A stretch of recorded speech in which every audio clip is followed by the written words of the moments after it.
Welcome, everyone. I am delighted to see a terrific crowd here today for today's discussion with Jake Sullivan, hosted by the Davidson Institute for Global Security. I'm Tori Holt. I run the Dickey Center for International Understanding here at Dartmouth, and I'm very excited that this is the inaugural event of the new Davidson Institute in its first year. And for those who aren't familiar with it, let me remind you all, the Institute is dedicated to support research on critical issues of international security and foreign policy, to foster undergraduate education, and help our students explore careers in public service and international affairs, and to promote engagement, linking the work done in academia with the public policy community. So what a great topic we have tonight. I'm very excited. The discussion will focus on U.S. foreign policy and the Biden administration, and then assess where we are today.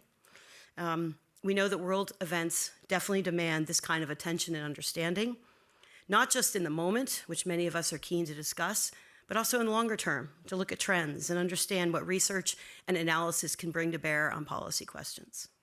So tonight's conversation demonstrates that important link between scholars and policymakers to discuss global trends, the U.S. role in the world, and what we can all learn today to act tomorrow. Our special guest, Jake Sullivan, is no stranger to Dartmouth, and many here count him as a good colleague and friend. In 2019, he was in residence as a Montgomery Fellow. In 2020, he was at the Dickey Center and taught, I think, at least 2 different courses with the government department, diplomacy and the future of the international order, still very relevant. And he's also spoken at our International Security Forum in Washington, D.C. Today, Jake Sullivan is also the Kissinger Professor of the Practice of Statecraft and World Order at Harvard Kennedy School, and he serves as a senior fellow at the Carsey School of Public Policy at the University of New Hampshire, now his home state as well. Previously, as many of us know, he was a national security advisor to President Joe Biden for pretty much the whole term from January 2021 to January 2025. But that was not the beginning of his career in government. He served in the Obama administration in multiple roles, including as national security advisor to then Vice President Biden, director of the policy planning staff at the U.S. State Department, and deputy chief of staff to the Secretary of State Hillary Clinton. In the years between, he's been busy. He's served at the Carnegie Endowment for International Peace, famously leading a whole study looking at foreign policy for the middle class that has really created a whole conversation. In addition to Dartmouth, and he's also taught at the University of New Hampshire and Yale Law School. And he is one of the co-founders and on the advisory board of National Security Action. His degrees are many. I will briefly summarize: a BA from Yale, an MPhil from Oxford, where he was a Rhodes Scholar, and a JD from Yale Law School. He's also clerk for Justice Stephen Breyer of the Supreme Court. He proudly grew up in Minnesota. I know there's some Minnesotans in the room. And his wife is Congressman Maggie Goodlander, which is another reason to be here in New Hampshire. Tonight's conversation will be guided by our very own Jeffrey Friedman, the Associate Professor of Government here at Dartmouth. Professor Friedman studies the politics and psychology of foreign policy decision-making. He also directs the John Rosenwald Postdoc Fellows Program in U.S. Foreign Policy and International Security. Professor Friedman is particularly well equipped for this conversation as the author of numerous articles and books. Jake, look out. Let me tell you. 1, the world is more uncertain than you think, assessing and combating overconfidence among 2,000 national security professionals, written in 2025. Another one, issue image trade-offs and the politics of foreign policy, how leaders use foreign policy positions to shape their personal images. And most famously, his 2023 book, The Commander-in-Chief Test, which argues that the conventional wisdom, the U.S. foreign policy, foreign policymakers appears disconnected from public opinion. So in all seriousness, we are delighted that Professor Friedman is in the chair to moderate this conversation. As a reminder, Dartmouth is committed to protecting free expression and peaceful dissent. We would ask that you do not interfere or disrupt today's program, which would include preventing attendees from seeing or hearing our guests and moderators and/or interfering with our guests and moderators' ability to speak or be heard. With that said, the professor will lead a conversation with our guests, and then we'll open up for a discussion with the audience. You'll see the microphones on the side. He'll let you know when he's coming close to that time, and we hope we can have one excellent conversation. With that, please welcome Jake Sullivan to Dartmouth.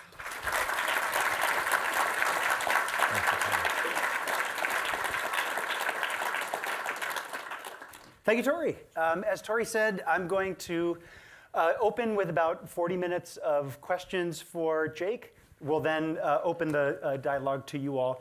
As Tori said, I teach classes here on U.S. foreign policy decision-making. So I'd like to ask you, Jake, a few questions about some of the Biden administration's most significant foreign policy choices, and importantly, how you arrived at those choices. But before I do that, I wonder if you could say a bit about what you taught when you were here and what stays with you from that experience. Well, first of all, thank you for having me here, and Tori, thank you for that very kind introduction. And I had a great day today getting to engage with students, undergraduates, postdoc, fellows who are studying a range of different issues in U.S. foreign policy, and to engage with many faculty members who I previously called colleagues when I was here in 2019 and 2020. So it's been quite a remarkable day. I taught, as Tori said, two classes. One was called Diplomacy, and it really looked at case studies in the practice of U.S. diplomacy over the course of decades, where I tried to bring the students inside the challenges and difficulties of actually conducting negotiations, and to drive home the point that what happens in the room is really the tip of the iceberg, and that whole area below the waterline is all of the factors shaping the negotiation, from military force to economic coercion to public opinion, you name it. And then I taught a course called The Future of the International Order, and my hypothesis was that we were entering a period of transition, turbulence, and challenge in the world. I didn't really realize when I was teaching the class that I would go sit in the middle of that world a few months later as National Security Advisor. But it really did look at the return with a vengeance of geopolitics, and also the accelerating trends of technology, climate, public health, and so forth that have really defined today's age. I had an incredible group of students, many of whom I'm still in touch with, some of whom actually went into government to serve and are continuing to serve in various roles in the U.S. government. And I count being able to teach and mentor Dartmouth students among one of my proudest achievements. Thank you. Well, welcome back. When you became President Biden's National Security Advisor, were there any of your predecessors that you wanted to emulate, or who stuck out in your mind as a model to follow for managing a policymaking process? I would say there were two particular models that I had in mind that I was hoping to draw some inspiration from, though never quite live up to, because I consider both of these men to be giants. One was Brent Scowcroft and the other was Zbigniew Brzezinski, for very different reasons. Scowcroft because I think he really was a true honest broker.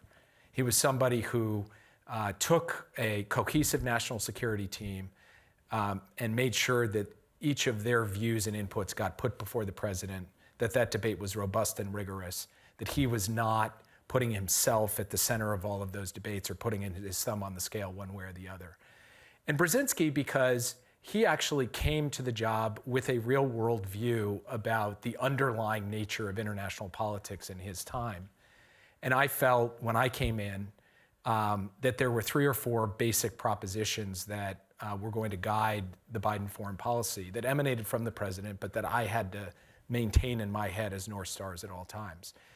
The intersection between domestic policy and foreign policy, the rise of China and the centrality of U.S.-China competition, the increasing relevance of technology in international politics, and President Biden's conviction that we had to turn the page on the post-9/11 wars that the United States had been involved in since 2001 and bring an end to those wars.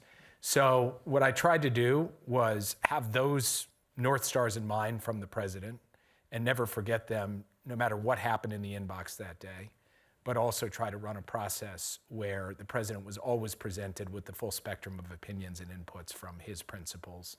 And I did my best over the 4 years to achieve that. Hopefully we'll have a chance to touch on all 4 of those things. Now that you've been in you had the role for 4 years, what advice would you give your successors? Or what do you feel like was the most important thing you learned on the job that you hadn't anticipated going in? I would say try to get sleep whenever you can would be my number one.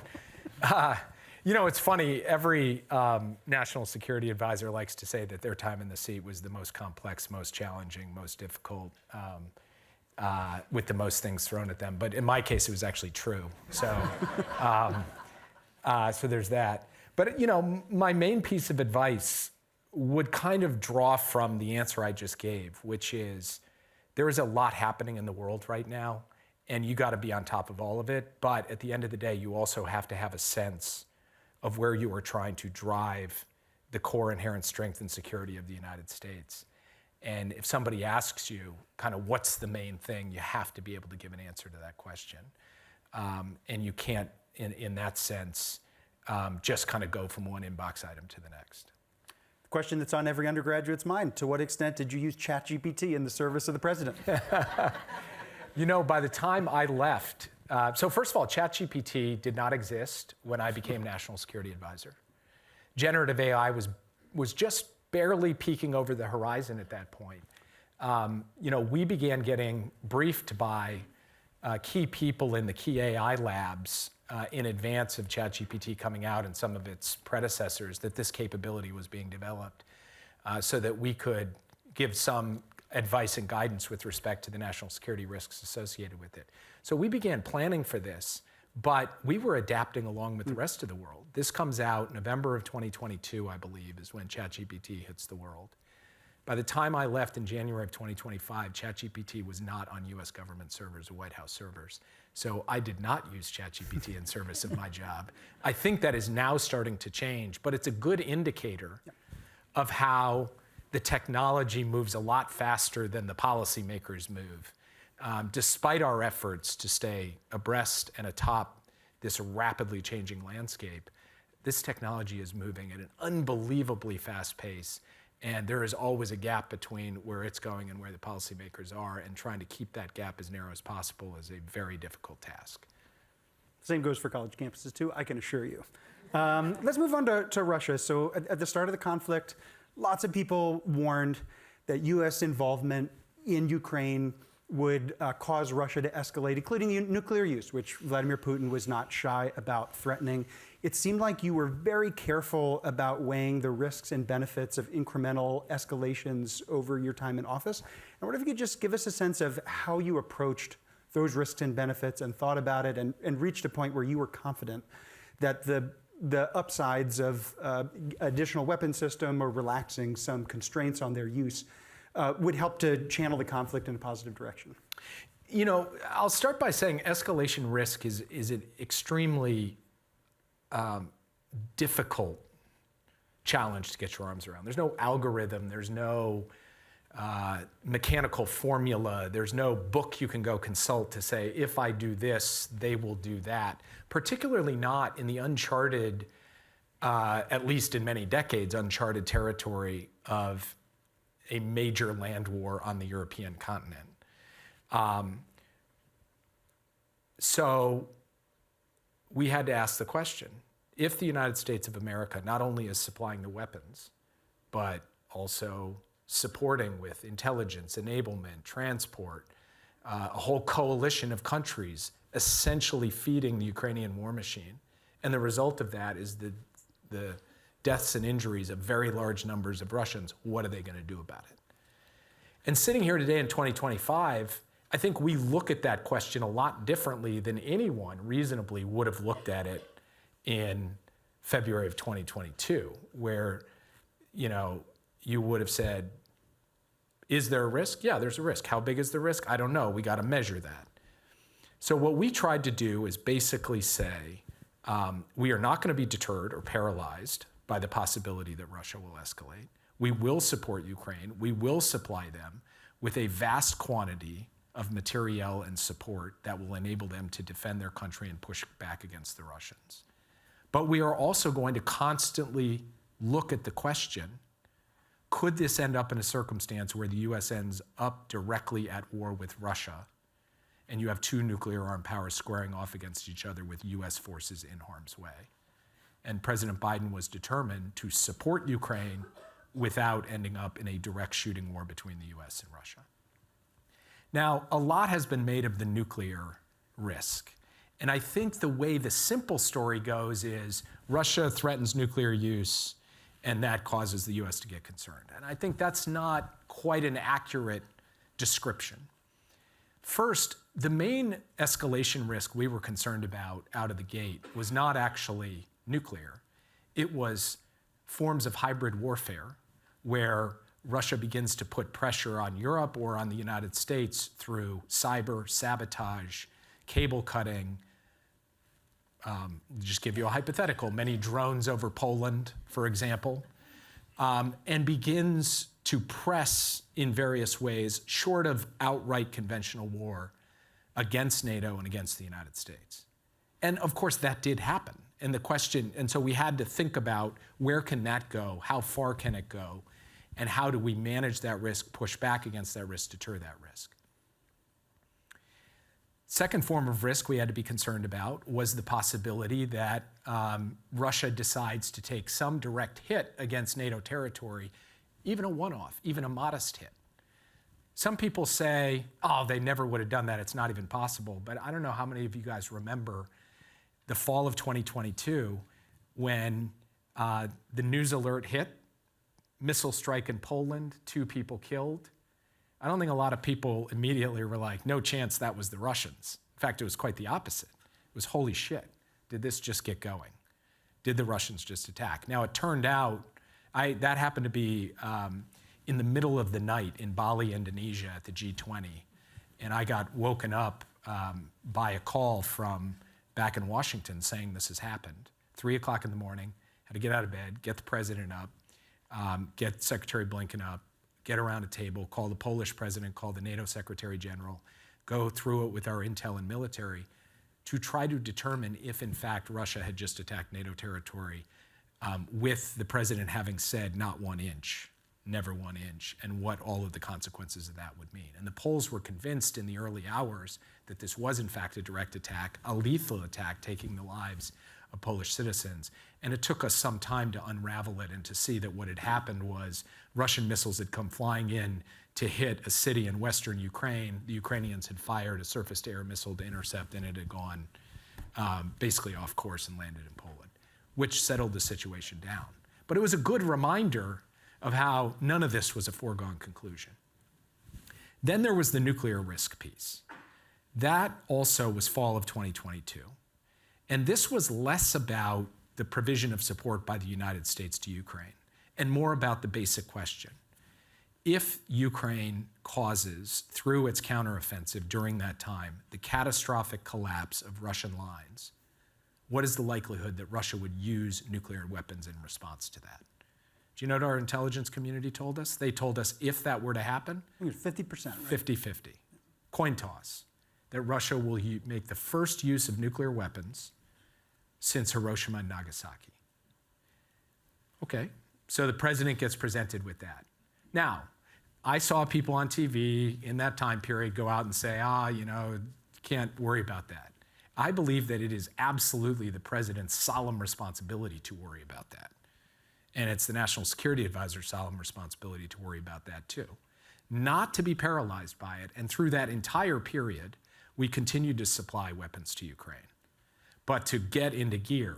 And we reached out through private channels to the Russians. We engaged the Chinese and the Indians at the most senior levels, and they were sufficiently freaked out that they went to Putin. And of course, we talked to our allies. And I can tell you, when you sit in the Situation Room and you game out Russian nuclear use, US response to that, Russian response to that response, things can evolve dramatically and darkly. And so, yes, did we take that seriously? We absolutely did, and I'm proud to say that. I hope anyone sitting in my seat would take that seriously. But did we let it lead us off course to continued support for Ukraine through 22, 23, 24? We did not. And so this was something that you had to feel your way through, to test and probe and learn. And as we learned, it allowed us to do more and different things over time. But it was the kind of decision-making against the shadow of uncertainty and the shadow of very significant risk that a president and a national security team have to undertake. And at the end of the day, the president had given us 2 charges. One, make sure that Ukraine does not fall, that Kyiv does not fall, that this country will survive this war as a democracy, proud and free. And 2, take every reasonable measure to avoid World War III. And thus far, we have achieved those two things. And I hope that in the end, the Trump administration continues to take steps to protect Ukraine and to produce a just and sustainable peace, all while continuing to ensure that there is not a direct war between Russia and the United States. Sorry, it's a very long answer to your question. That was useful just for hearing how you walk through it. You briefly mentioned contacts with Russia about presumably to prevent inadvertent escalation. Could you just say a bit about what those contacts look like and how they shaped your thinking? I can't say a lot. Here's what I will say, is there was a lot of very reasonable concern of two types. One type said, wait, is the Biden administration going to cut some dirty deal with the Russians behind the scenes without the Ukrainians being involved? Are they just going to do some bilateral diplomacy and do a deal? And the Ukrainians were concerned about that, and allies of Ukraine were concerned about that. This is why the president constantly said nothing about Ukraine without Ukraine. Second concern was kind of the inverse of that. It was, well, wait a second, why isn't the Biden administration engaged in diplomacy with the Russians to end this gosh darn war? Why are they being so standoffish? And in reality, what we were doing, which was not well known to the public, was having consistent channels with the Russians, chiefly around this issue of avoiding mistake, miscalculation, or escalation. So we could communicate to them and they could communicate to us when things happened. And we could make sure that we had open channels, which I think was only reasonable and prudent. And that was not about a settlement of the war in Ukraine. It was about issues like this nuclear threat from the fall of '22 and other issues associated with this hybrid warfare campaign, much of which has not been publicly reported, that got more intense and acute, threats that we had to forestall and ensure didn't come to pass. So we had a channel for that. But it also enabled us to say to the Russians, hey, if you're open for a serious discussion about ending this war, we're happy to engage in it alongside the Ukrainians. Say the word. Mm-hmm. And it became very apparent to us that the Russians were not interested in a serious discussion about ending the war. And when I spoke with my successors during the transition, I reported all this to them and basically said, look, we weren't just randomly assessing that they want to keep going and that their demands are unreasonable. You know, we have good reason to believe that. And I said, I think you will find the same thing. And I think to date, here now, 10 months later, the Trump administration has found basically what we found, is that Vladimir Putin is not prepared to enter serious negotiations on a serious basis to end this war. Now, could that change in the coming weeks and months? It could. It could change any time. But to date, time and again, despite very generous offers being put on the table by the Trump administration, Putin hasn't bid. And one thing that was exposed to me through this pattern of interactions with the Russians over the last 3 years was they were not really in a mode to want to do any kind of negotiated outcome that would be, from Ukraine's perspective, just or sustainable. That's really interesting. Thank you. I want to pivot to ask a couple of questions about Gaza. You don't need me to tell you that the Biden administration's policy towards Gaza was a controversial one. It stimulated a number of protests, including on college campuses. I wonder if you could say a bit about what you made of those criticisms. I'm reminded in particular of when Robert McNamara visited Harvard at one point during the Vietnam War. He stood on top of a car and he was trying to talk with the protesters. And I wonder if you had had a chance to engage some of people who are in a similar position who were criticizing the Biden administration's policy towards Gaza, what would you have said to them? Well, first, it's not a hypothetical. I did engage critics.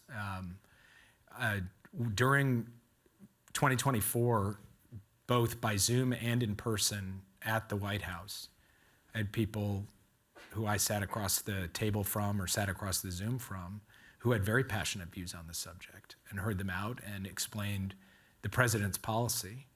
And I think the chief thing that these folks were asking for as a practical matter was that the U.S. cut off weapons to Israel as a means of getting them to stop the war in Gaza. And what I would lay out for them was that the president was, actively asking for all of his options, was debating all of the options, that there was an open and fair process with people from state and defense and intelligence and everyone else in the room to be able to talk to the president about it, and that his determination was Israel during this period of time, which I think now many people have forgotten, was under direct attack from 6 different directions. From Gaza, yes, but also from Yemen, from Lebanon, from Iraq, from Syria, and from Iran itself. And President Biden wasn't prepared to stop providing military means to Israel in that context. But I would also communicate that this whole situation was hell. It was hell for the Palestinian people, what they were going through in Gaza. It was hell for the hostages. And that it was our responsibility to take steps to get more aid in, to try to avert a famine. And we did not get enough aid in, but I do believe that our pushing did avert a famine in 2024. There was no declaration of famine because of the pushing of the Biden administration. There was a declaration of famine in the summer of 2025 after 3 months of full blockade during the Trump administration. So there's always more we could do. We had a responsibility to do what we could to reduce suffering and harm. But the president also was looking at a broader picture, a broader regional environment, and making a judgment on a policy question with respect to provision of arms that obviously a lot of people didn't agree with. But I just tried to be straight with them about how he arrived at his decision and sustained his decision. I want to follow up on the famine. Thank you for that, by the way. I want to follow up on the famine issue. There were obviously several times when President Biden appeared to try to dissuade Prime Minister Netanyahu from putting troops in Rafah or escalating different theaters of the conflict. And there were some of those times where Netanyahu didn't seem amenable to that advice. But as you point out, there might have been other areas in which President Biden was able to exert positive impact on the conflict. I wonder if you could say either more about the famine issue, how did that come about, or other places where you feel as though a U.S. policy helped to shape the conflict in a productive direction? Well, look, when President Biden went to Israel a few days after October 7th, the Israeli government position was, we will supply no aid to Gaza. And the president basically said, I will not tolerate that. And aid began. And then it was every month an effort to try to expand the number of crossings, increase the number of trucks, increase the viability of distribution. And this is something that I personally, as National Security Advisor, was spending time on every day, getting the Kerem Shalom crossing open, thinking about aid distribution sites. How do you make sure that you get more food in so that these constant warnings that famine is just around the corner do not come true on our watch? And I think we did make a difference in that, and left to their own devices, Israel would have taken a very different approach. And we saw that play out, as I said again, in the following year, when they took a position for close to 90 days of saying, we're doing a complete blockade, a complete siege. And that was the difference between an administration making a push on these issues and one that did not. Yep. Why do you think Israel and Hamas have been able to reach a ceasefire this fall and not the last fall? If there were a President Biden or a President Harris in office now, do you think we would have seen a similar path of the conflict that we've seen over the last year? Well, first, I do think it's important to recognize that when President Biden left office in January of 2025, there was a ceasefire in place, a ceasefire and hostage deal. And it had a significant number of live hostages coming out. It had a huge surge of aid going in. It had the guns silenced. And then the next provision in that ceasefire agreement was on day 16 of the ceasefire, which was then into the Trump administration. Negotiations would begin on phase 2 to produce precisely the outcome we saw 9 months later. So you had a ceasefire handed off to the incoming team with a pathway to negotiations to an end to the war. And that was how it was laid out. When President Biden presented it, he didn't say, oh, this is for 6 weeks and then back to war. It was, it's 6 weeks phase 1, open-ended negotiations beyond that while the guns stay silent until you complete into phase 2, and then the war's over. So It's an impossible counterfactual, but I do believe Vice President Harris would have, on day 16, started that negotiation as opposed to just kind of let the war resume for 6 months after that. But of course, we can't exactly know that. That being said, I think the circumstance on the 1st of October 2025 was very different from the circumstance on the 1st of October 2024, 1 year before. The 1st of October 2024, think about what happens in those next 3 months. October, Sinwar, the author of the worst massacre of the Jewish people since the Holocaust, the mastermind of October 7th, he is taken out. October, Iran attacks Israel with 200 ballistic missiles. The US helps Israel defeat that attack. Then in late October, Israel takes out Iran's air defenses, so Iran is badly weakened. November, the Biden administration brokers a ceasefire between Israel and Lebanon so that Hezbollah is taken out of the fight. December, Assad falls. So the biggest geopolitical piece on the board for the Iranians, their main state client, is gone. So that's October, November, December. January, ceasefire and hostage deal. So to me, by the time President Trump came into office, you basically had the other elements of the region in a dramatically different position. You had a ceasefire on the table, and you had a written pathway to how you get to an end of conflict. So then there are 6 more months of war. And for me, the real question is, why was it necessary for there to be 6 more months of war before we got to October and we got this done? I don't have a good answer to that, but I find it interesting that people skip over all of that to say, well, Trump got it in October, so why didn't you get it last October? When kind of the sequence that I've just laid out is how things actually unfolded in the real world. And I think that there's been a glossing over that to a really significant extent.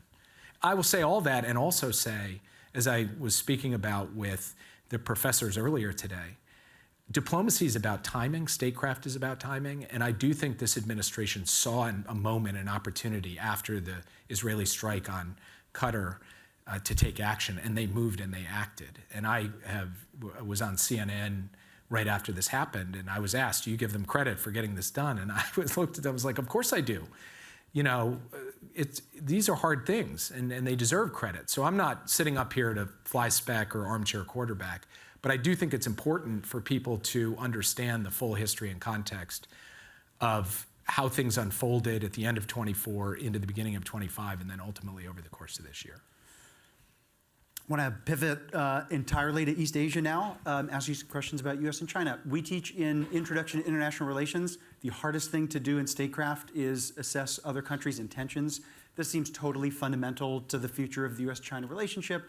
You have some people who talk about China has made statements consistent with a desire to displace US global leadership in ways that are very harmful to the United States' security and economic interests. You have other people who say, even if China wishes to reclaim Taiwan, it doesn't have broader revisionist intentions beyond that. It seemed like the Biden administration leaned toward the former camp, given its policies. And I wonder if you could just say a bit about how you assessed China's intentions and how confident you were in those assessments that are just inevitably surrounded by uncertainty. What role did that uncertainty play in your thinking towards China? So we had 2 basic premises, and we were quite explicit about them because I think you have to state the premises of your strategy explicitly so that people can come and raise this question, are you right or are you wrong? And of course you can't know for certain. One premise was, yes, China's objectives under President Xi Jinping were to surpass the United States as the world's leading economic, technological, diplomatic, and military power. Premise 1. Premise 2, whatever happens in that competition, the United States and China are not going anywhere. So we are going to have to learn to live alongside one another as major powers. So we start from that premise, and that leads us to the following conclusion. We're going to have to compete vigorously, but we will have to manage that competition so it doesn't tip over into conflict or confrontation. And given that we're inhabiting the same planet, we're also going to have to leave space for working together on issues where it's in our mutual interest to do so, whether it's climate or public health or fentanyl or AI risk. Now, Could we be wrong? Could it be, and by the way, I don't think there's anything inconsistent with China seeking to displace the United States as the world's leading power, and they don't want to take territory beyond Taiwan. Because I don't think they have territorial designs on, other countries in East Asia. The South China Sea is not, and disputed territories with Japan and the East China Sea bracketed, but I think they want to do what Japan did in the 1930s? I'm not proposing that. But I am suggesting that across multiple planes, a combination of authoritative CCP documents, statements from the leader himself, and the assessments of all of the collected wisdom of our kind of China watchers pointed pretty strongly in this direction. Now, do I have to allow for the possibility that that premise isn't totally correct? Yes, but I also have to allow for the premise that for the possibility the other premise isn't correct. We don't have to learn to live alongside one another as major powers. So Matt Pottinger and Mike Gallagher wrote an op-ed in the Wall Street Journal saying these Biden people, they're too weak. We should crush the CCP. It should be much more like certain kind of days and high rhetorical claims of the Cold War. And in fact, don't say no Cold War, say yes Cold War, that we win. So my view is that you do the best you can in conditions of uncertainty by trying to establish premises that are rooted in evidence and rooted in analysis and then revisited. And we rooted these two, and I think it led to a strong, determined, relentless effort to improve America's strategic position, while also a responsible and relentless campaign of diplomacy to manage the relationship. And I personally spent dozens of hours with my counterpart, the Politburo member responsible for foreign affairs, to manage the difficult aspects of this relationship, even as we were taking steps on export controls, outbound investment, working with allies, increasing our military deterrence to enhance America's strategic position. We could do both, and I think that was and remains the responsible formula for managing the U.S.-China relationship. Yeah, I want to follow up on that second part because the concept of managed competition that the Biden administration developed has as a premise that China's a willing partner to play a role in some cooperative elements of this game. You've spent as much time as anyone trying to establish that kind of cooperation with your Chinese counterparts. I think I've heard you refer to this as testing the thesis of whether this managed competition framework is viable. Over the course of your 4 years in office, can you say more about the extent to which you became more confident in that thesis or less confident? So when we came in, the basic approach of Chinese foreign policy was, we remember Biden from when he was vice president. Back then, things were less competitive. It was more of the engagement approach of, Clinton, Bush, Obama, that gave way to this more competitive streak towards the end of Obama and especially into President Trump and then into President Biden. We're going to convince President Biden to go back to the way things were before, when the U.S. isn't really competing with us, when it's all win-win cooperation and happy talk. And to get the U.S. to go back to that, we're going to tell them, if you take competitive actions of any kind, then we won't talk to you about cooperative things. We won't talk to you about climate. We won't talk to you about public health. We won't even have military-to-military channels where we can have a risk mitigation mechanism to avoid a crisis. No, if you're going to compete, then it's all competition, no management. And they pushed that through the first year and signaled that if we wanted to open spaces for working together on things, then we better back off the whole competition thing. And we stuck with our basic proposition. We made clear to them we were going to continue to compete, but we were very much open for the diplomacy necessary to manage that competition. And I do believe that over the course of the 4 years, we didn't come to a meeting of the minds on this in any kind of explicit sense, but I think basically the dynamic did develop into a place where both sides were competing vigorously, jostling and pressing for advantage, but also were willing to engage in the very real work of diplomacy that was typified by my dialogue with Wang Yi, but also by multiple meetings between President Biden and President Xi. And by the end, lots of things on the competitive side of the ledger, but also military-to-military channels were opened. We were working together on climate. We were working together on fentanyl. And the two presidents made the first statement on AI risk and nuclear weapons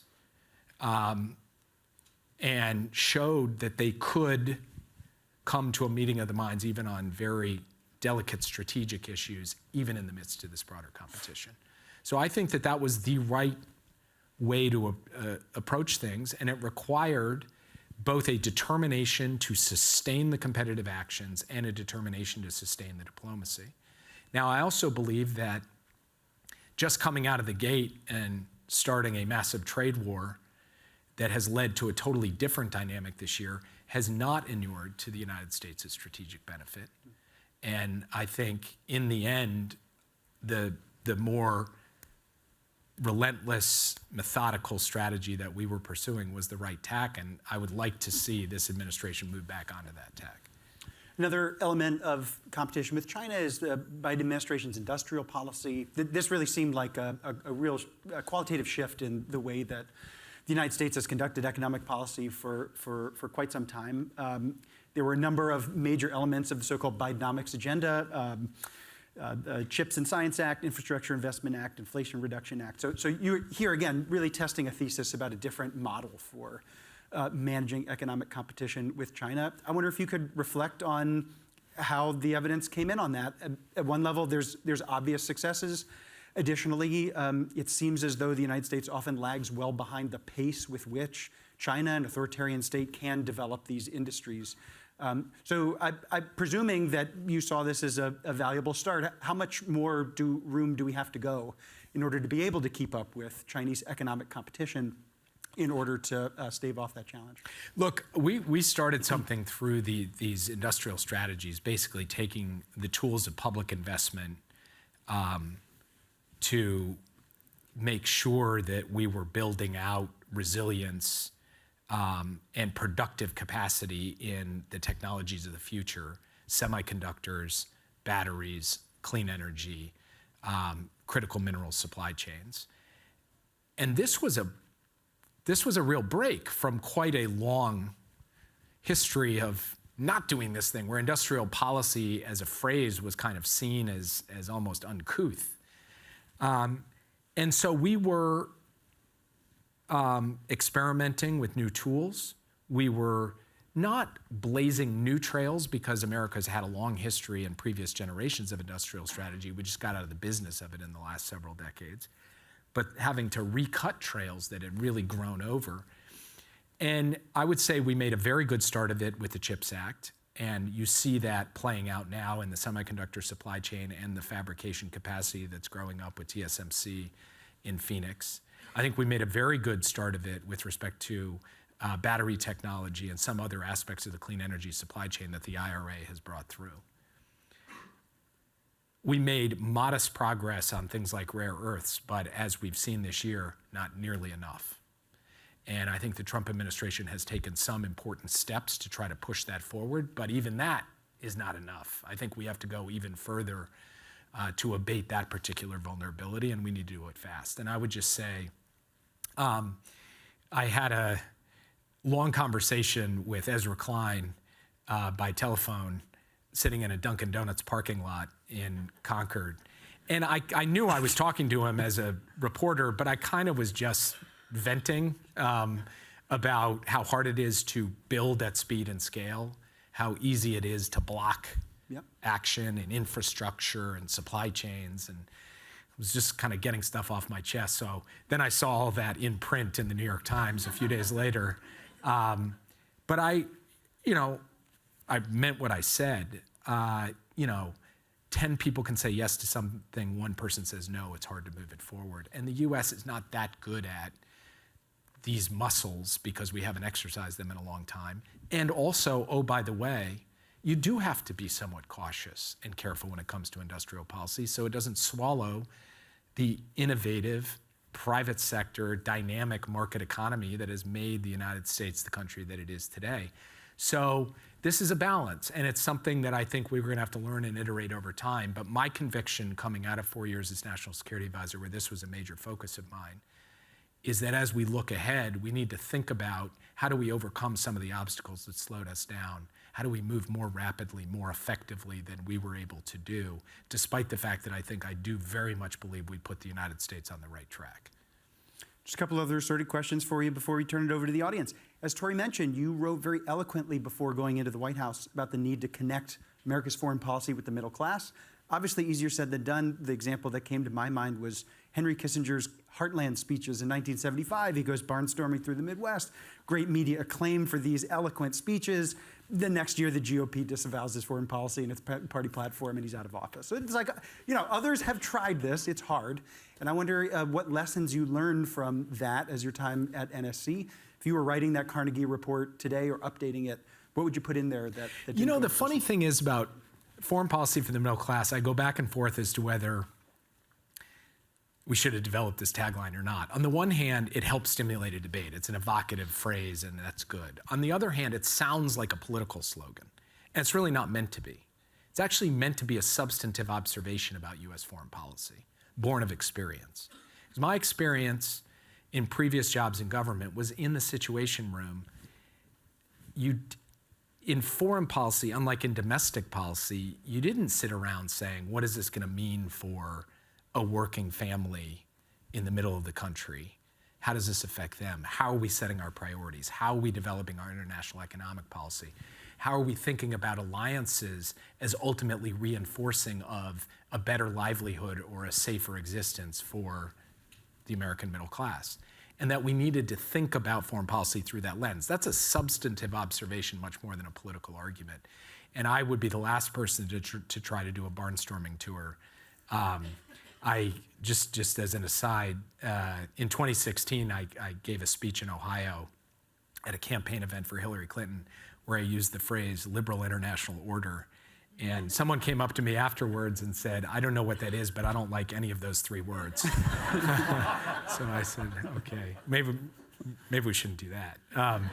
So what do I mean by foreign policy for the middle class? What I mean is, number one, the North Star is our policy designed to make the lives of working people in this country better, safer, and easier? And then below that, what are the major thrusts? One of them is about investments in the United States, and that a national security advisor has to concern himself with those investments and not just leave it to the National Economic Council and others. Number two, supply chain resilience, so that our car industry doesn't shut down during COVID because we can't get access to semiconductors. Number three, a series of economic measures, both in terms of defense and offense, that protect our most advanced technologies from being used against us and our people, and that try to level the playing field. And this comes back to your previous question about how fast and effective China can be in industrial strategy compared to us. Without the US having a conscious policy of pushing back across multiple dimensions, China has designed a strategy in an integrated open market economy to basically dominate the industries of the future. I do not think that is the interest of the American middle class, and I think we need a coherent strategy to push back against that, and that has to be much more at the center of what we do. And in the last 20 years, an undue amount of America's foreign policy attention has been to the post-9/11 wars, and not enough of it has been to these questions of economics, technology, industrial strategy, supply chain resilience, that now are very much part of the conversation, but honestly really weren't 5 years ago. And I think that is a good and important shift. And we've done some things well in that and some things very incompletely in that, and we've learned lessons. But I believe that on actually kind of a bipartisan basis with very different flavors, this will now be an important feature of US strategy going forward, and I think that's a good thing. Jake, you were the youngest national security advisor to serve in 60 years. I think McGeorge Bundy had you by a few months. What advice do you have for other young people, maybe some in this room, who want to make an impact in foreign policy? I would say three things. One, the definition of national security has always been broader than I think we think about it when we watch national security themed shows on TV. It's always included public health and climate and so forth, but I think it's broader than ever before for exactly the reason we just talked about. We're in the midst of a technological revolution. Artificial intelligence and synthetic biology are going to rewire our economies, our societies, our militaries, and understanding, not necessarily at a PhD level, emerging technologies, but understanding it above a New York Times reading level, I think is really important. Second, we have moved from a world where interdependence has been seen as this benign way to get just-in-time supply chains and cheap goods to a world in which interdependence is being weaponized because of the revenge of geopolitics. So understanding the structure of markets and the basic lessons of economic incentives and where markets fail and what role government has to deal with that and the history of that, which we've got to dust off from decades and centuries past, also extremely important. And so the scope of the curriculum for national security, I think, is considerably broader than it was before.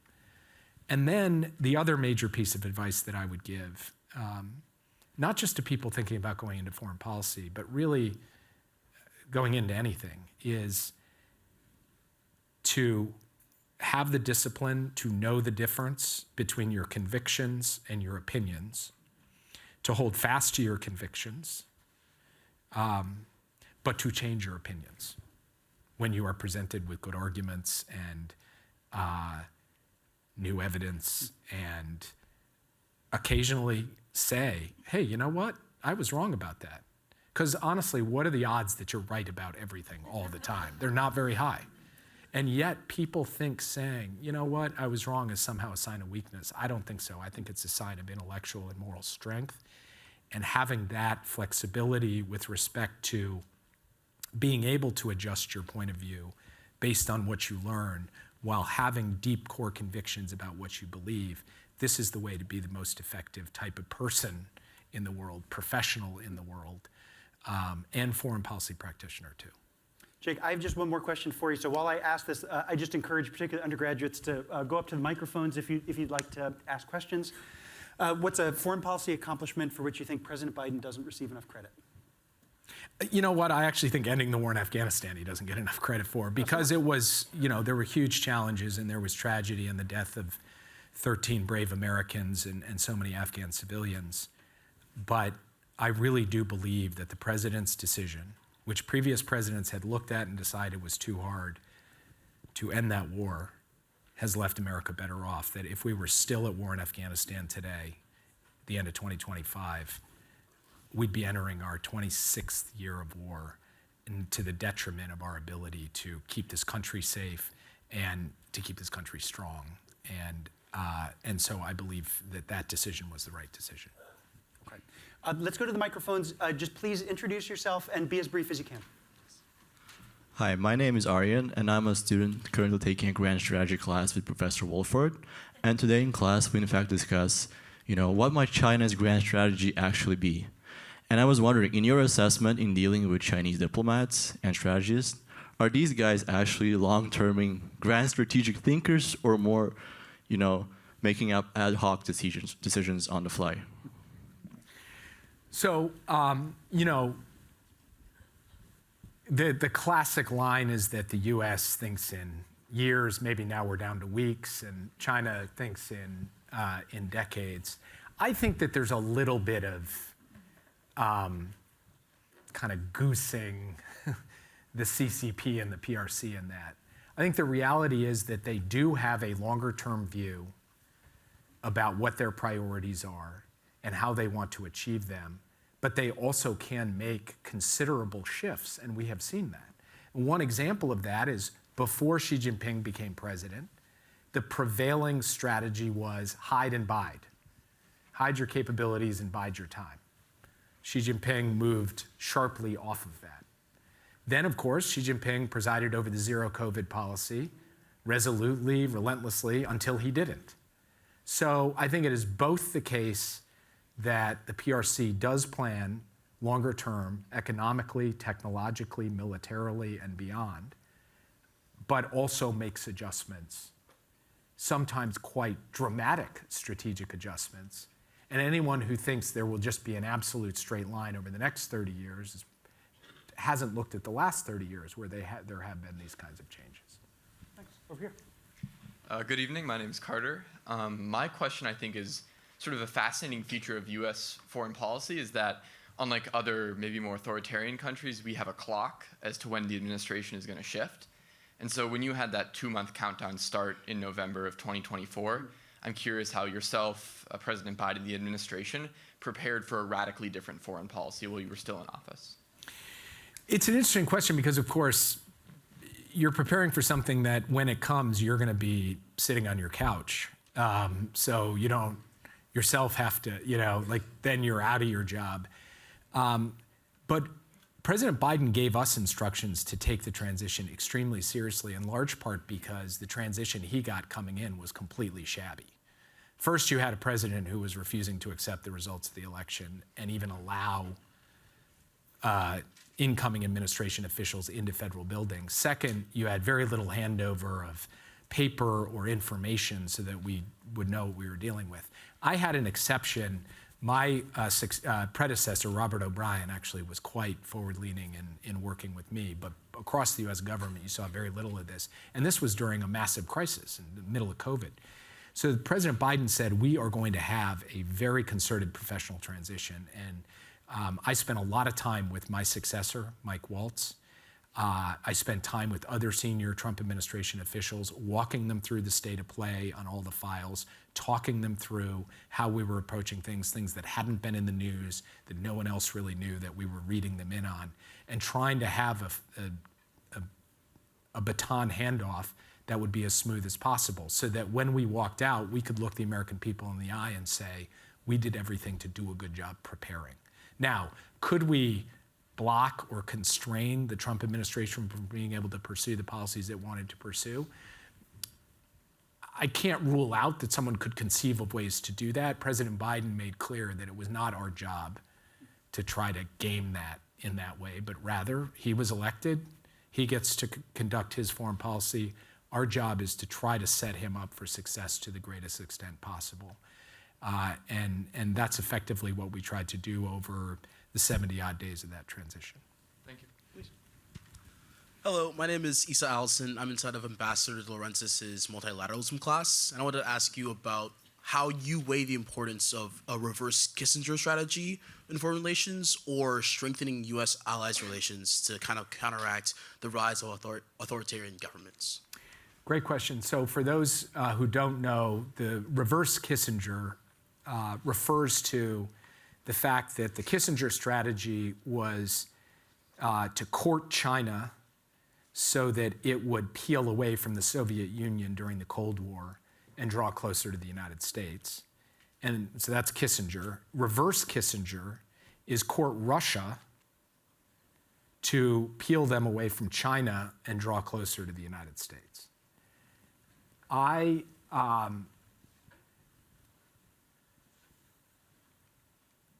Here's what I will say about this, because when I came in as National Security Advisor and I surveyed the scene, I said, being in a deeply competitive posture with China and in a competitive adversarial posture with Russia, that's not ideal. We'd prefer not to have that. It would be nice to draw the two of them apart. And so I get the appeal of it, and I get also somebody saying, well, at least let's give it a try. But I do not believe that it is destined to be successful. And I think every test this administration has made to pursue some form of reverse Kissinger has exposed that it's unlikely to be successful. In no small part because I think Russia and China under current leadership have made a determination that their futures and their fortunes are bound up in common cause against the United States and against the US-led international order. So that means while not seeking the outcome we face, which is general, at least tactical alignment between Russia and China. We have to deal with that as a reality. And that means investing deeply in allies and partners to build our capacity. And I think the record of that in our administration, in Europe, in Asia, in deepening the relationship with new partners like India, was very robust and very strong. And I think if we have the major democracies of the world in the G7 plus Korea, Australia, India, others aligned in common cause,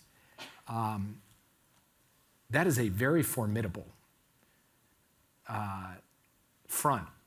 And I think it is the best strategy for the United States to pursue. Hi, I'm Jackson DiConcini. I'm a humanitarian returning after working abroad for several years. And I have a question about the dismantling of U.S. aid.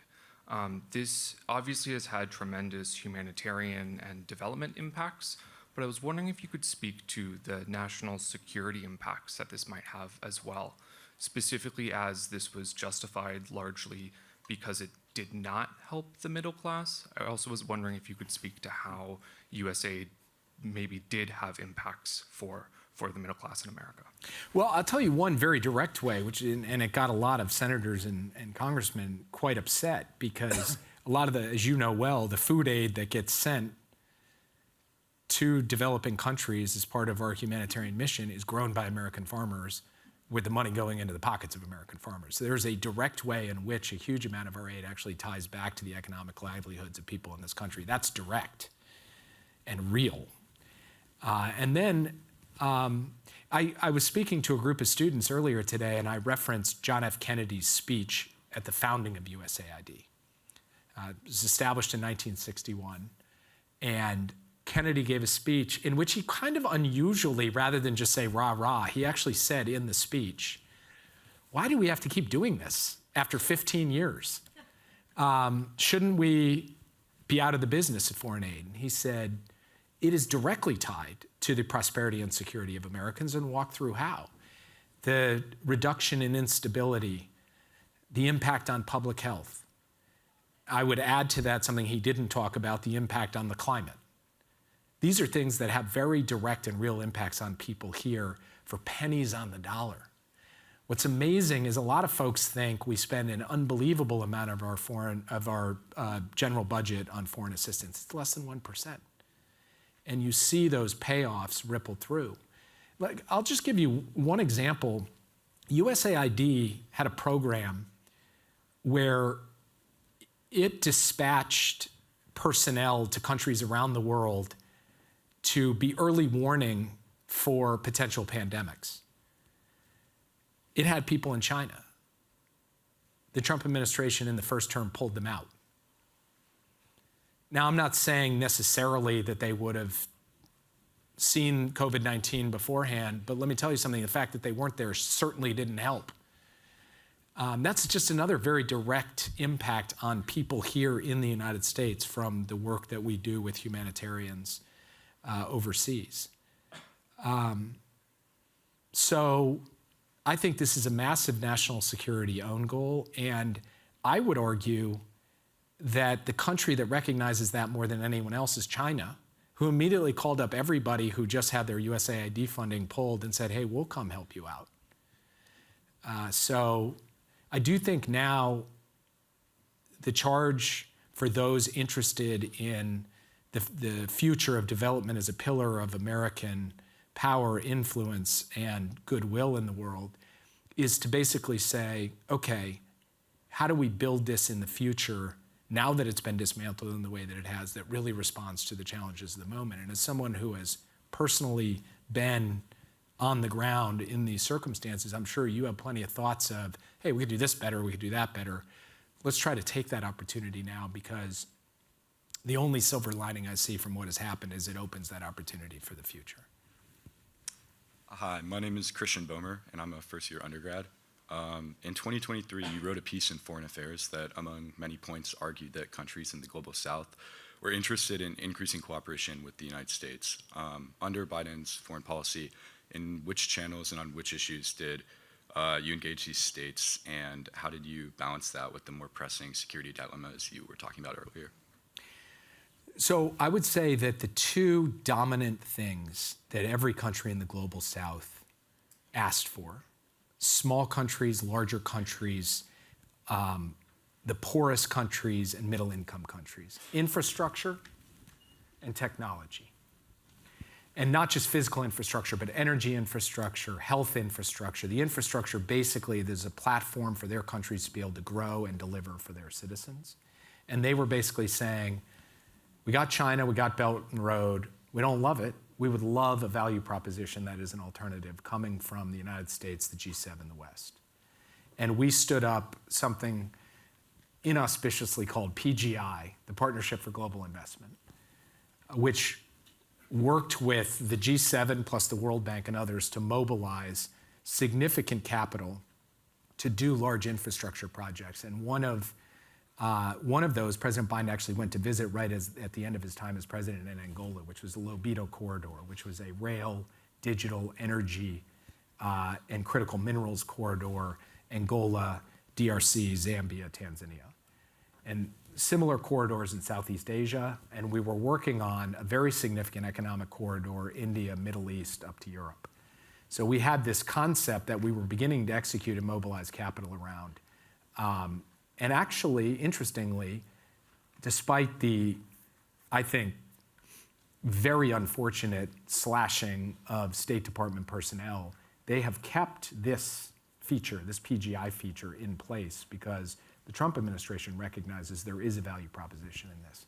And then when it came to technology, this is about working on internet cables and data centers in developing countries around the world who are looking to work with the United States to build that out as another form and platform for powering their economies. And we made, I think, substantial progress in parts of Africa, the Pacific Islands, Southeast Asia, and the Americas with a lot of headroom. And here, too, the Trump administration has actually recently come out with a set of proposals around diffusing U.S. technology globally that I think can build upon that work. And these are areas of unique American advantage that also serve the needs of ordinary people the world over and also are a key tool of geopolitical influence. And I think we should be doing more on these fronts. Thank you. Hi, my name is Casey. I'm an undergraduate. I'm currently writing a government thesis with Professor Friedman. And I'm curious as to how you see AI fitting into the foreign policy decision-making world in the next 5 years, and how you think it measures up to the decision-making abilities of humans, which are obviously subject to cognitive biases, but have a more human aspect. So I think this is it's like a $1 trillion question. It's a $1 trillion question. It's a great question. First, I made a brief reference earlier to an agreement between President Biden and President Xi on AI risk.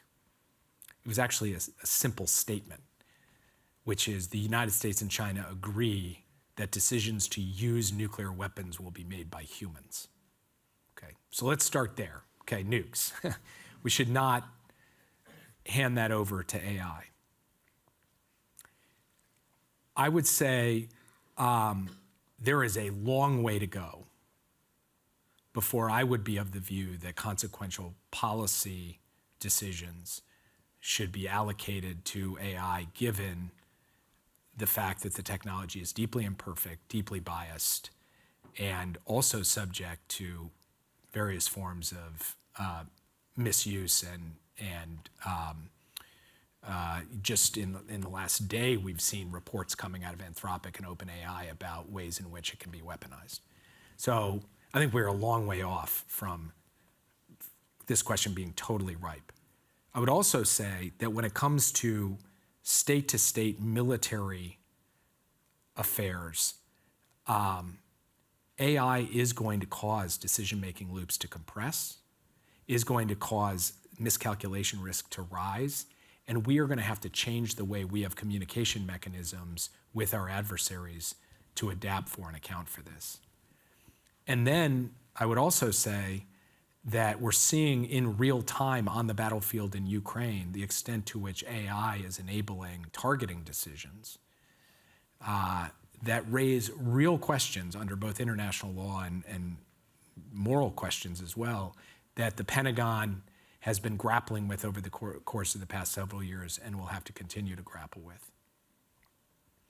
So the way that I would think about AI is I think it should be an enabler of human decision-making, but not a replacement of human decision-making. And the more that we can build it in to provide, supply ideas, advice, information, clarifying hard questions, et cetera, good. To the extent we think, actually, we're just going to move over to AI and let them do everything, I think I am not comfortable with that today, and I don't see myself getting comfortable with that in the near future. Hi, I'm Pierre Drew. I'm 29. I just wanted to ask, given how wildly important your job is, how do you take time for yourself and make sure you have the mental and physical health to be able to do it effectively? I think it's a great question. My physical health, I got more and more out of shape over the 4 years. I think I aged considerably in the job. And your mental health is just under constant stress. So first, it's important to have family and friends who you can vent to, cry to, rely upon. Second, you need an escape. In my case, my escape was rom-coms and bad reality television. I could not watch anything scary or dark. Not because I'm not capable of it, but because I was like, why would I use my spare time to do the thing that I do every day in my job? And I mean that quite literally. I would watch Hallmark movies, honestly. There's a whole Christmas series of Hallmark movies that all end happily. And you're just like, that is good. I need some of that. And then I also think it's really important to consume intellectual content outside of your area, whether it's fiction or it's interesting science or whatever, because you've got to exercise your brain in a way that is not just in the tunnel of the thing you're working on around the clock. But your question raises a really important point, which is these jobs are human jobs. It's humans. I don't know how many of you guys have seen House of Dynamite. It's a movie on Netflix about a rogue nuclear missile flying to the United States, and there's a lot in it that's a little odd. But one thing that is so well done is it captures just the reality that these are human beings grappling with very difficult situations, with all of their strengths and all of their weaknesses. And that's the reality of policymaking. Thank you. Hi, my name is Yasmin. So earlier you were discussing how the Biden administration decided not to cut weapon supplies to Israel in part because it was being attacked from so many different sides. I was curious in what other pressure points the Biden administration considered or used in trying to increase the amount of aid going into Gaza, and in general, the complexities and the difficulties that go into trying to increase aid into an ongoing genocide.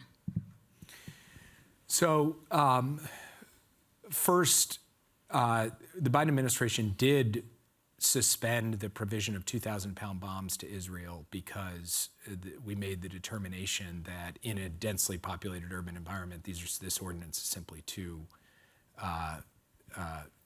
big to be effectively targeted. Secondly, President Biden personally engaged the Prime Minister, spoke publicly on this subject, so brought kind of diplomatic pressure to bear both privately and publicly. Third, there were calls on the humanitarian front through international organizations, multilateral institutions that the United States was a part of to try and build a larger chorus around this. And then fourth, there was just the simple daily work of having our country team, our State Department, our Defense Department, and our National Security Council working through each of the individual barriers or obstacles to getting aid in. And those were considerable. how to move significant amounts of aid into a circumstance where the war zone is controlled by a terrorist group who had displayed callous disregard for the population.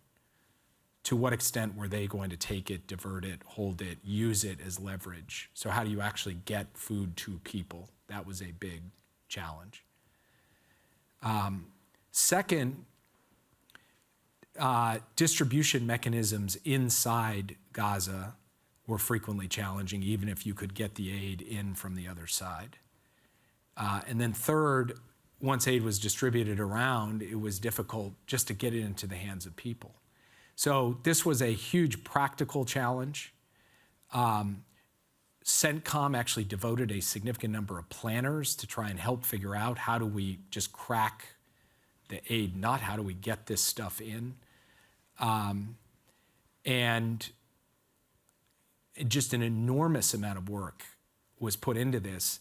And it's interesting because in other conflict zones, in Sudan right now, or in Mosul during the ISIS crisis or elsewhere, you just don't really hear about the challenges of aid.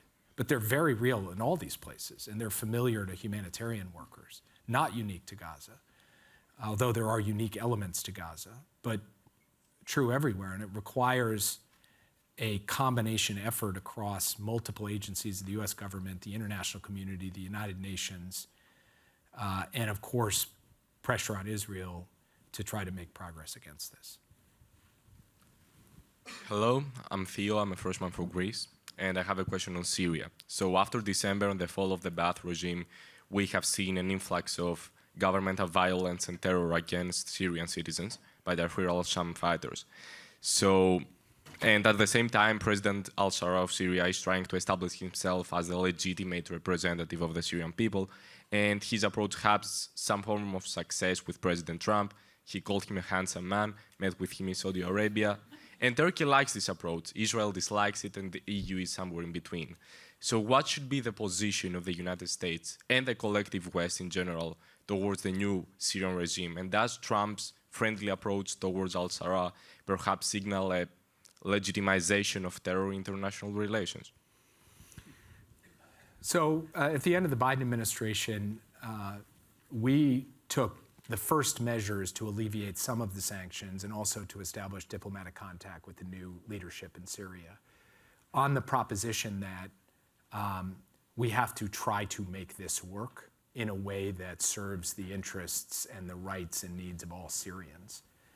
And in my view, that does require engaging with the current government, and that is not a reward for terrorism. That is a recognition that a stable Syria that does not descend back into civil war is in the interest of all of the Syrian people, all of the neighbors, and Europe, and the United States as well.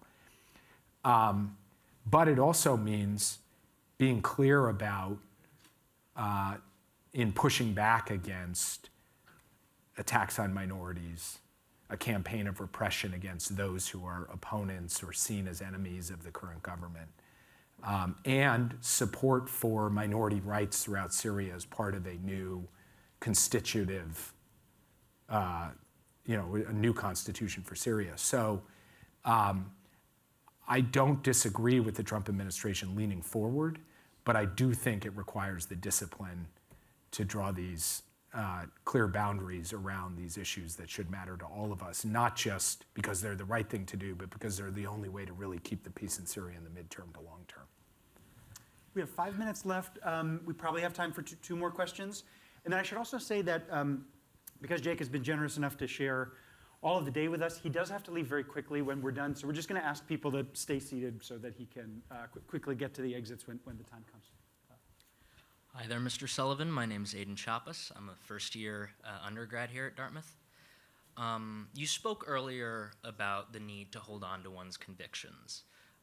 And you also spoke about how this is a very deeply human job. Now, I wonder, because in both of these instances, you were likely in the rooms when these decisions were made.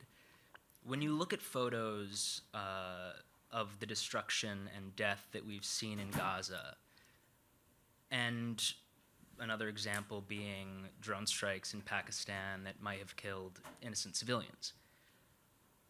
How do you reconcile your convictions and your own morals and ideals that have led you to this position with those decisions being made, especially when, in a lot of instances, these are the weapons being used are often American, given by the United States.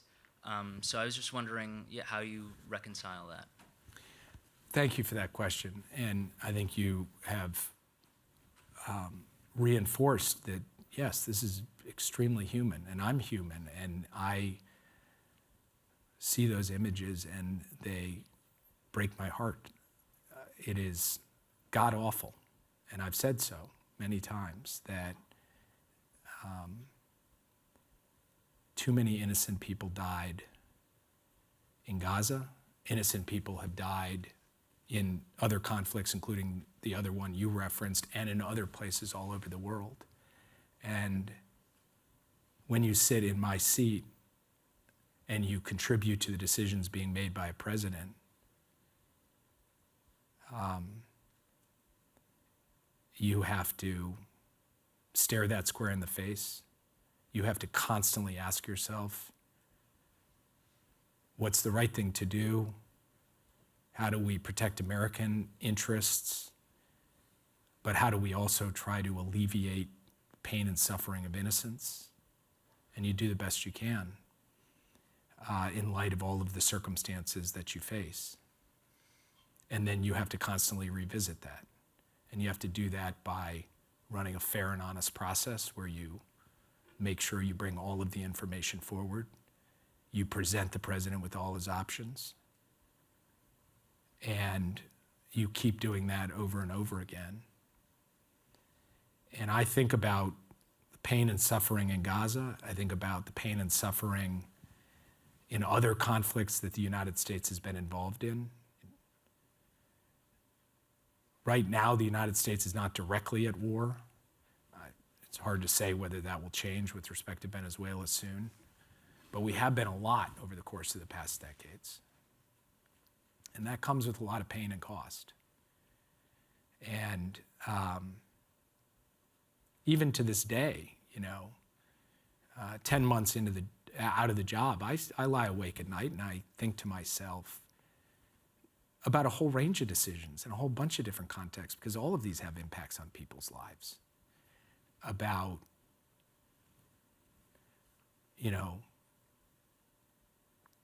should I have done this, should I have done that, et cetera. And you're not human if you're not doing that. Trying to constantly learn, reappraise, reassess. But I do have deep conviction that I approach this every single day with a good heart, with my best advice, and most importantly, to the point I was making earlier, by running a fair process where we presented the president with all of his options. One more. Hi, Mr. Sullivan. My name is Vincent Yang. I'm a first-year undergrad. Thank you for taking your time to give this talk with us. And my question is, with the decline of the U.S. hegemony over the past administrations, post the Cold War, how do you envision the approach towards foreign policy changing as countries like China compete with U.S. influence through hard, but especially soft powers? Can you say the last part of the question? I'm sorry. Yeah, so how do you envision foreign policy, or like the U.S. approach to foreign policy changing as other major competitors like China compete with the U.S. through hard powers, but especially soft powers? Yeah, look, I think that the U.S.-China competition has become a defining feature of the landscape that wasn't true 20 years ago to nearly the same extent as it is today. And I think it's really about much more than your traditional military standoff that we saw during the Cold War. It is about innovation edge, economic strength, and diplomatic capacity, including through soft power. And that's why what I was saying earlier about the U.S. offering a value proposition to the rest of the world, you can't beat something with nothing. China has the Belt and Road. If the U.S. and its allies aren't coming along with an offering that helps these countries deal with their challenges, then they'll have no choice but to go to China. And equally, when it comes to the attractive capacity of the United States on innovation and talent, and this place being somewhere that people want to come to study and to invent, I think this is something we need to husband to a great extent, because it is a unique natural advantage of the United States that we really deeply need to hold on to, and that is under considerable pressure today. Thanks to all the students for asking such excellent questions. And Jake, on behalf of the Davidson Institute and the Dickey Center at Dartmouth College, thanks for coming back. We come back again soon. Thank you. Perfect. Thank you.